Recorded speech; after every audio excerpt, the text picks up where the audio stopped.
जय श्री राधे श्याम, जय माता की। कैसे हैं आप सब? स्वागत है आप सबका माय लाइफ स्टोरीज में।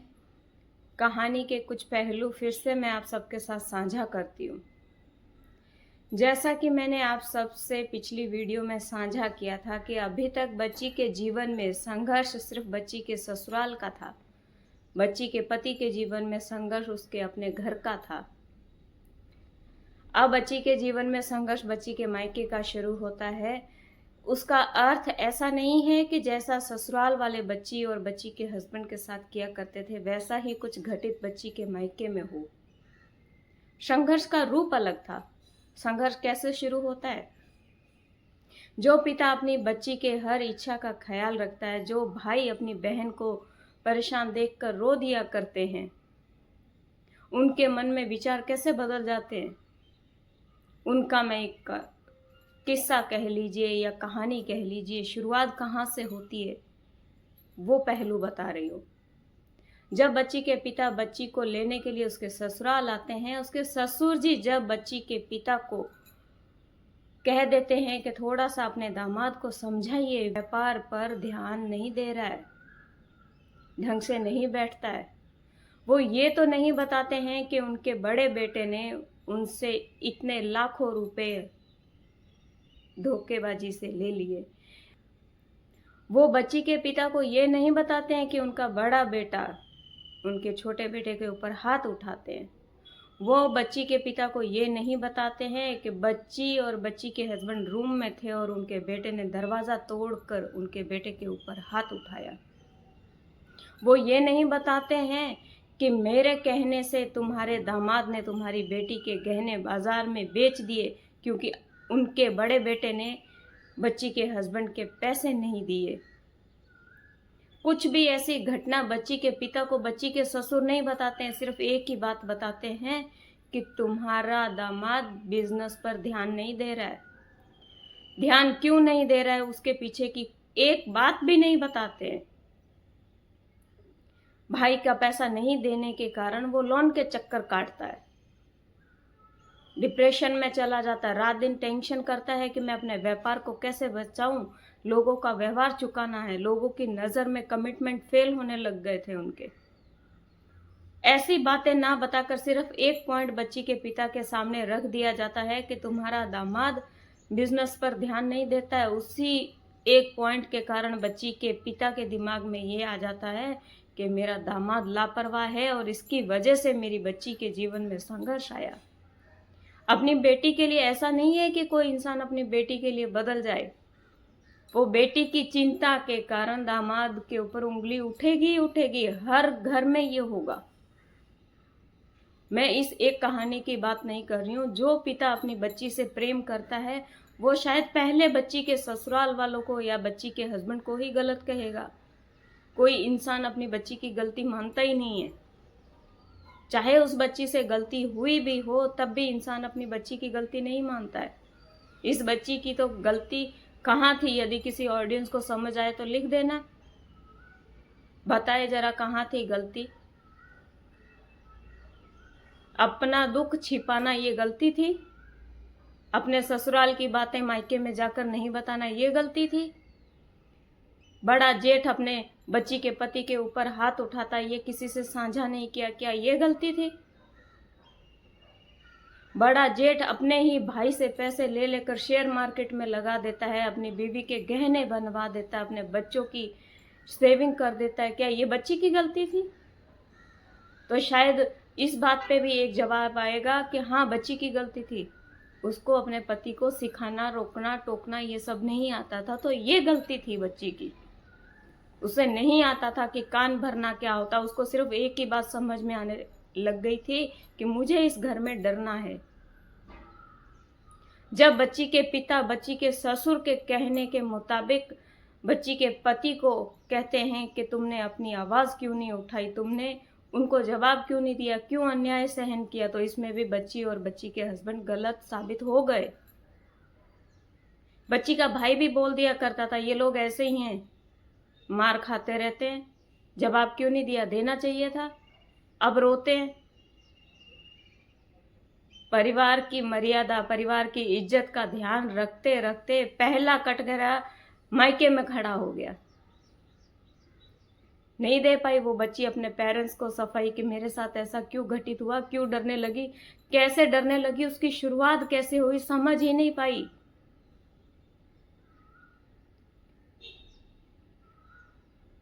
बड़े जेठ का अत्याचार नहीं था, उसने कभी अपने भाई के ऊपर हाथ नहीं उठाया। ननद ने कभी अपनी भाभी और भाई को कभी भला बुरा नहीं कहा।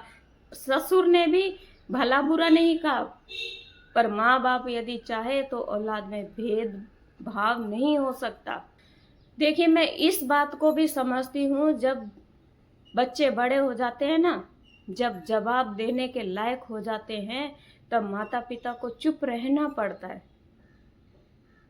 ऐसा नहीं है उस बच्ची को एहसास नहीं था, उस बच्ची को एक ही लगता था कि सास ससुर वृद्ध हैं और एक बेटा नालायक हो जाए और माता पिता को डराने धमकाने लगे, तो पिता मन के कमजोर होने के कारण अपने बच्चों को जवाब नहीं दे पाते।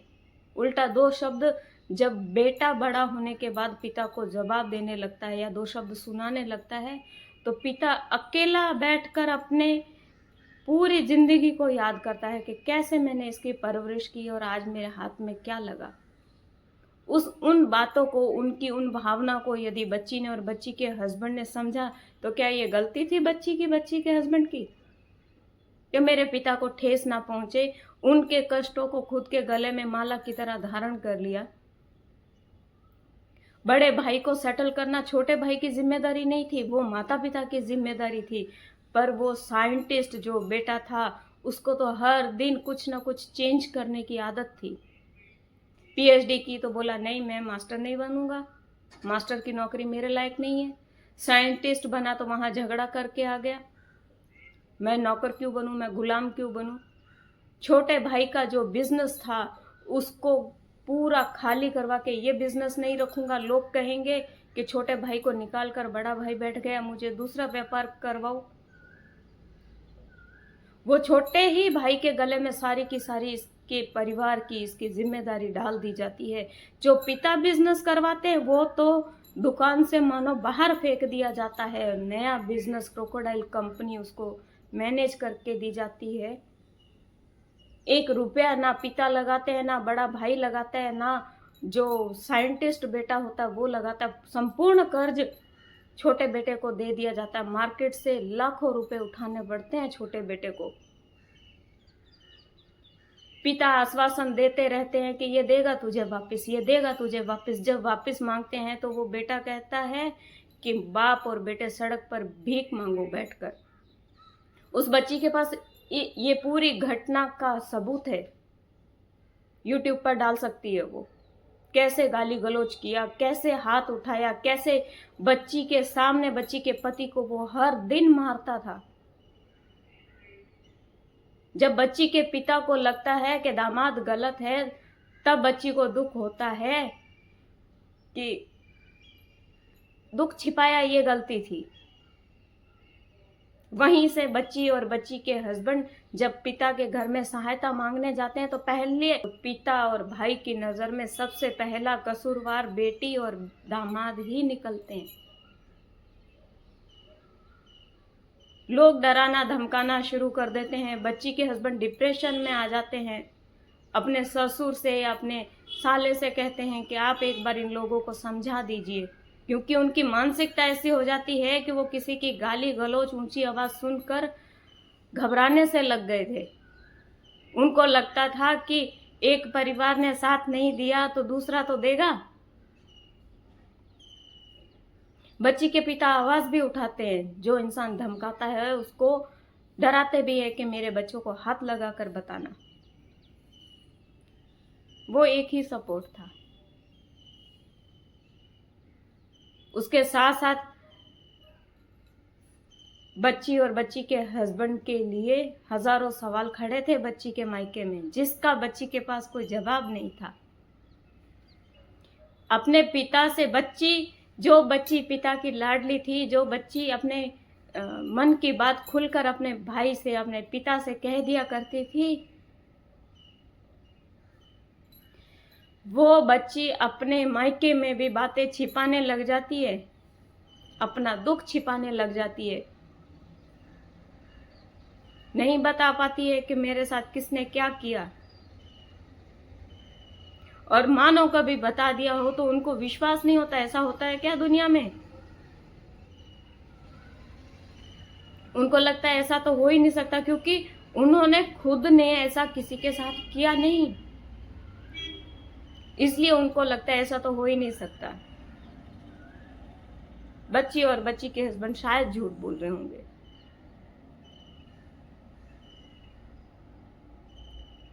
नहीं समझ पाते हैं कि हम कैसे अपनी सच्चाई साबित करें, क्योंकि उस समय स्मार्टफोन नहीं हुआ करते थे, उस समय कोई ऐसी सुविधा नहीं होती थी कि कैसे साबित करें।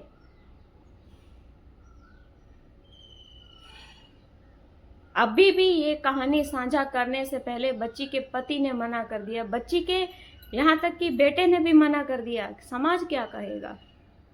जब बच्ची ने 28 साल संघर्ष देखा, कोई समाज का आया इंसान पूछने के लिए तुम किस हालत में हो? बच्ची ने संघर्ष देखा तो किसी ने, एक सदस्य ने पहचानने से इनकार कर दिया। जब बच्ची का संघर्ष आया तो परिवार ने, समाज ने पहचानने से इनकार कर दिया। उनको शर्म सी आने लगी कि ये हमारे समाज के बच्चे हैं। बच्ची और बच्ची के हस्बैंड जिंदगी भर यही सोचते रहे, हमने तो अपने भाई को रोटी दी, अपने मुंह का निवाला अपने भाई को दिया, तो कसूरवार हम कैसे हो गए? रोती रही सबके सामने। बहुत से हादसे हैं इस बच्ची के साथ, ये तो अभी शुरुआत है। मैं सब आपके साथ धीरे धीरे साझा करूंगी, अगली वीडियो में साझा करूंगी। तब तक जय श्री राधे श्याम, जय माता की।